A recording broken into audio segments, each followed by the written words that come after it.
Hello and welcome to Zach's Shopping for Stocks. I'm your host, Maddy Johnson, an editor here at Zach's. Today is November 14th, and today I want to give you a kind of an earnings preview of some high-profile big box retailers set to report this week. So we have Target, Walmart, and Best Buy. So while it feels like Q3 earnings season has been going on basically forever, it feels like that every earnings season, retailers have just begun to report, with Macy's, Nordstrom, and other department stores releasing results last week. So first we're going to start with Target. So here at Zach's, we expect Target, which is what I like to call Target because it's so fancy, to report third quarter earnings of 85 cents per share on revenues of $16.52 billion. And this reflects a year-over-year decline of 18.65%, while a gain of 0.5% respectively. So during the past few quarters, Target has implemented a ton of strategic business programs. So I don't know if you've been into a Target lately. I know I have. I go probably too much, a little too frequently, especially here in Chicago. And the effects of these new engagements were seen in surprise positive same-store sales in the last quarter in Q2. So what I've seen is a plethora of exclusive in-house brands and new urban located small format stores, especially here in Chicago. There's a new one right up on Belmont. It's very small. It's very cute, though. A good selection, a good food selection, actually. There have also been a ton of price reductions and remodeling of stores. And Target and its management team are dedicated to updating the retailer in order to entice its customers, in order to draw them into its stores. Target has also been boosting its online presence. So its digital comparable sales have been steadily increasing in the double digits over the past few quarters, thanks to its new home delivery ordering program called Target Restock. It's also been testing same-day delivery, same-day in-store and curbside pickup, and Target just acquired a new transportation tech company called Grand Junction. So while these new initiatives have impacted its bottom line, Target upgraded its guidance for the whole year last quarter, and shares are down over 25% year to date, but could see a rebound if Target manages strong results tomorrow before the bell. Moving on to Walmart, Zach's expects America's largest brick-and-mortar retailer to report Q3 earnings of 97 cents per share on revenues of $121.02 billion, representing a year-over-year decline of almost 1% and a gain of 2.4% respectively.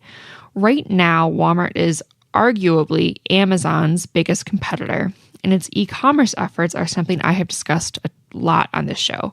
So last quarter, the company reported a huge surge in its U.S. e-commerce divisions, with net sales and gross merchandise volume, or GMV, growing 60% and 67% respectively, and this included all of its acquisitions.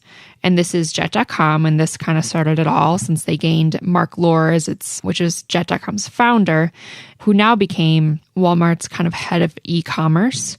This also includes Bonobos, Moose Jaw, Shoebuy, ModCloth, and most recently Parcel. All of these acquisitions will likely continue fueling Walmart's sales in addition to its rollout of online grocery. However, all of these investments and expansions could impact Walmart's margins and may in turn negatively impact the company's bottom line going forward. So shares of Walmart are actually up 30% year to date, and they report Thursday before the bell. So moving on to Best Buy, and this retailer is not technically a big box retailer in the traditional sense, but Best Buy is expected to report earnings of 79 cents a share on revenues of $9.35 billion.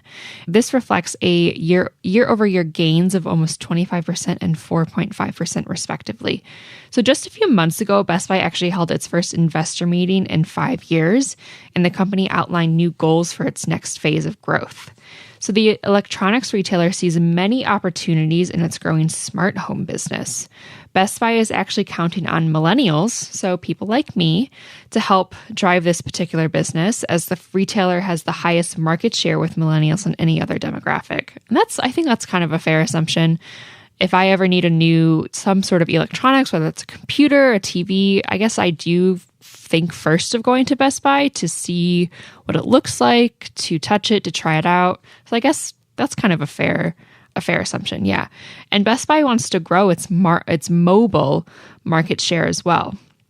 And last quarter, Best Buy posted its strongest same-store sales growth in 7 years, so comps increased 5.4%, though executives warned analysts not to get used to this kind of growth. So this upcoming holiday quarter, so not this quarter, but next quarter, will be a true test for Best Buy.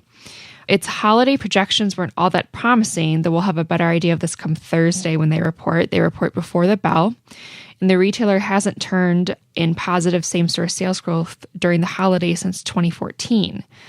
Not a really good sign, but you never know. So shares of BBY have gained about 34% so far this year. So in conclusion, for these retailers and many others, this upcoming third quarter report will shine a light on the current retail landscape, like what we saw last week with department stores and even more, as well as what the holiday shopping season may look like. I know Walmart and Target have already released their Black Friday ads, and the deals are as enticing as ever. And for investors interested in these reports, make sure to keep an eye out in particular for comps in-store and digital this quarter. The digital metric specifically has been a bright spot for the business over the past few years, as it has helped offset declining store traffic. So I think that does it for today's episode of Shopping for Stocks. Thanks for listening. And remember, if you think I missed anything or if you have a topic in mind you think should be covered, shoot me an email at podcast@zacks.com. You can also check out all of our other exclusive audio content at zacks.com/podcast. Also, remember to subscribe and leave a rating on Apple Podcasts. Thanks for joining, and I'll see you next time.